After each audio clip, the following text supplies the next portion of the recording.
कक्षा 10th के बच्चों का संतोष दांगी चैनल पर स्वागत है बच्चों। जी हाँ, आपका बहुत ही नज़दीक यानी कि आपकी सामाजिक विज्ञान का पेपर आपके बिल्कुल करीब आ गया है। इस हेतु बच्चों में आज आपको एक मॉडल पेपर यानी कि सोशल साइंस का एक मॉडल पेपर यहाँ पर आपको मैं बताने जा रहा हूँ और इसी मॉडल पेपर के अकॉर्डिंग ही आपको वार्षिक परीक्षा में सेम पैटर्न पर आपको क्वेश्चन प्रश्न पत्र देखने को मिलेगा। ठीक है, और हो सकता है कि इसमें से कुछ प्रश्न आपको वार्षिक प्रश्न पत्र में देखने को मिलेगा। ठीक है, आइए देख लेते हैं हम प्रश्न पत्र को पूरा। तो यहाँ पर हम देखेंगे कि पूरा 80 अंक का आपको प्रश्न पत्र आएगा और 3 घंटा उसका टाइमिंग रहेगा। सोशल साइंस कक्षा 10वीं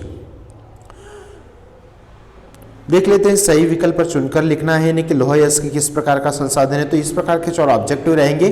ठीक है, तो यहाँ पर उसके बाद में उसमें से अपने को सही ऑप्शन चूज करना है। पंजाब में भूमि निम्नीकरण का निम्नलिखित में से मुख्य कारण क्या है, इनमें से कौन सी रबी फसल है, निम्न में से कौन सा उद्योग चूना पत्थर को कच्चे माल के रूप में प्रयुक्त करता है, हमारे देश में निम्न में से कौन सा महत्वपूर्ण परिवहन का साधन है, लौह अयस्क का उत्पादन किस राज्य में सबसे अधिक होता है। आगे देख लेते हैं। इस प्रकार से आपके ऑब्जेक्टिव क्वेश्चन रहेंगे। उसके बाद में नेक्स्ट रिक्त स्थान वाला प्रश्न आपको बच्चों देखने को मिलेगा, जो कि यहाँ पर आपको 7 प्रश्न रहेंगे।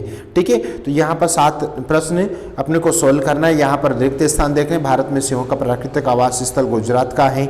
नेपोलियन बोनापार्ट के युद्ध में पराजित हुआ। करो या मरो का नारा किसने दिया था, भारत में शासन है। रंगभेद नीति का विरोध करने वाले दक्षिण अफ्रीका के नेता हैं। औद्योगिक क्रांति सर्वप्रथम में प्रारंभ हुई। नेपाल में विलक्षण जन आंदोलन सन में हुआ।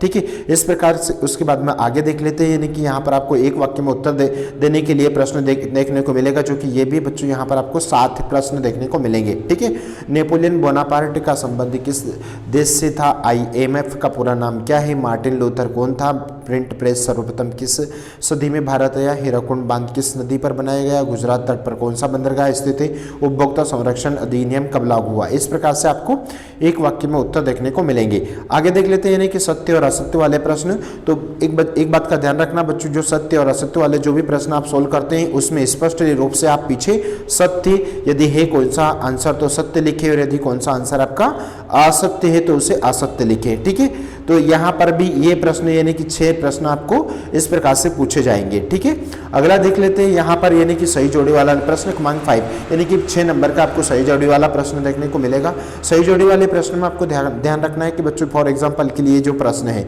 जो भी आप इनमें से आंसर चूज करते हैं, है ना, तो उस प्रश्न के जस्ट सामने ही आपको उसका उत्तर देना है। इस बात का विशेष ध्यान रखें। ठीक है, ऐसा नहीं करें कि सिर्फ उत्तर ही लिख दें आप, ऐसा नहीं करना है। आपको ये वाला प्रश्न भी लिखना है और उसके सामने जो भी आपका उत्तर बनता है उस उत्तर को आपको उसके सामने ही इंडिकेट करना है। इस बात का विशेष ध्यान रखिए।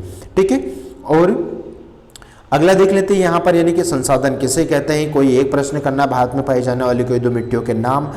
आरक्षित वन किसे कहते हैं, जैव विविधता क्या है, जूट को सुनहरा रेशा क्यों कहा जाता है, खरीफ की फसलों के नाम लिखे। जाबर कौन थे, है ना, औद्योगिक क्रांति से क्या आशय, गुटेनबर्ग कौन था, है ना, पांचांग से क्या आशय, श्वेत शक्ति आंदोलन क्या था, एफ्रो अमेरिका में क्या आशय है, आर्थिक विकास से क्या आशय, आर्थिक विकास किस पर निर्भर करता है, वस्तु विनिमय प्रणाली से क्या आशय, स्व सहायता समूह में निर्णय कौन करता है, वैश्वीकरण क्या है, विदेशी व्यापार से आशय क्या है ना, उपभोक्ता शोषण से बचने के कोई 2 उपाय लिखिए, सूचना के अधिकार से क्या आशय है, लोह एवं अलोह धातुओं में अंतर बताना है, धातु के महाधातु खनिज में अंतर, कोई एक अंतर आपने को देखने को मिल सकता है। औद्योगिक प्रदूषण किसे कहते हैं समझाइए, राष्ट्रीय अर्थव्यवस्था में उद्योगों का क्या योगदान है ना, प्रथम विश्व युद्ध से भी संबंधित एक प्रश्न आपको परीक्षा में देखने को मिल सकता है। ईस्ट इंडिया कंपनी, है ना, उसके ओवर में पूछा गया था। उसके बाद में राष्ट्रीय राजनीतिक दल किसे कहते हैं, राजनीतिक दलों के समक्ष कौन कौन सी चुनौतियां निम्नलिखित में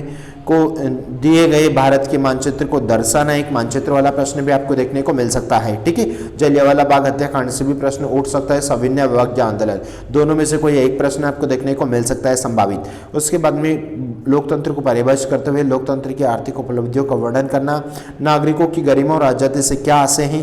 ठीक है, और 23 नंबर का प्रश्न आपका बच्चों यहाँ पर वस्तुओं को मान्यीकरण का क्या अर्थ है, निम्नलिखित उत्पादों के मान्यीकरण को दर्शाइए, उपभोक्ता जागरूकता से क्या आशय, इसकी आवश्यकता हमें क्यों पड़ती है। तो बच्चों यहाँ पर जो मैंने आपको ये बताया गया ये एक मॉडल प्रश्न पत्र है ना, मैं यूं नहीं कह रहा हूँ कि ये वार्षिक परीक्षा का प्रश्न पत्र, ये एक मॉडल प्रश्न पत्र है और इस प्रश्न पत्र में से संभावित आपको कुछ प्रश्न वार्षिक परीक्षा में देखने को मिल सकते सकता है। और सेम टू सेम ये जरूर से है कि सेम टू सेम 100% इसी पैटर्न पर आपको परीक्षा में क्वेश्चन पेपर देखने को मिलेगा। आई होप यदि आपको वीडियो पसंद आया है तो वीडियो को लाइक करें, दोस्तों मित्रों में शेयर करें, और यदि आप प्लीज़ चैनल पर नए हैं तो चैनल को सब्सक्राइब करना ना भूलें। और